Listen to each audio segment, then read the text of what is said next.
একবার শ্রী রাধা এবং শ্রীকৃষ্ণ সখীদের সাথে এক উৎসবে স্নান করছিলেন। স্নানের পর যখন তারা নিজেদের সাজিয়ে তুলছিলেন, তখন একজন দরিদ্র ব্রাহ্মণ করুণ কণ্ঠে শ্রীকৃষ্ণের কাছে এসে বললেন, আমার বিবাহযোগ্য একটি কন্যা আছে, কিন্তু অর্থের অভাবে আমি তাকে উপযুক্ত স্বামীর কাছে দিতে পারছি না।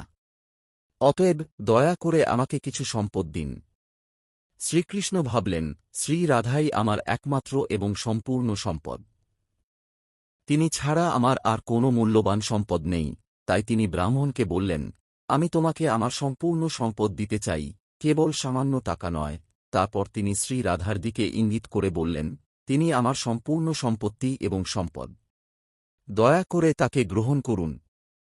দরিদ্র ব্রাহ্মণ দুঃখে মাথা কামড়াতে লাগলেন এবং বললেন, হে ব্রজেন্দ্রনন্দন, আমি আমার এক মেয়ের জন্য উপযুক্ত স্বামীও ঠিক করতে পারিনি, আমি কিভাবে দুটি বিয়ে দিতে পারব?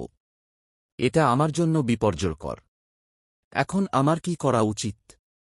ব্রাহ্মণ কেবল সোনা চান বুঝতে পেরে শ্রীকৃষ্ণ শ্রী রাধাকে একটি দাঁড়িপাল্লার এক পাশে এবং তার ওজন অন্য পাশে সোনায় রাখেন। এরপর তিনি এই সমস্ত সোনা ব্রাহ্মণকে দান করেন। শ্রী রাধা এই ব্যবস্থায় সন্তুষ্ট হন, যার ফলে তার অনেক কষ্ট দূর হয়। প্রচুর সোনা পেয়ে ব্রাহ্মণ আনন্দের সাথে তার বাড়িতে ফিরে আসেন এবং একটি জাঁকজমকপূর্ণ উৎসবের মাধ্যমে তার কন্যার বিবাহ সম্পন্ন করেন। গল্পের নীতিকথা। কৃষ্ণের সর্বশ্রেষ্ঠ সম্পদ হলেন শ্রীমতী রাধারানী। তাঁর পাদপদ্ম লাভ করা এক বিরল ও পরম সৌভাগ্য, কারণ যিনি তাঁকে লাভ করেছেন তিনি কৃষ্ণের হৃদয় দখল করেছেন।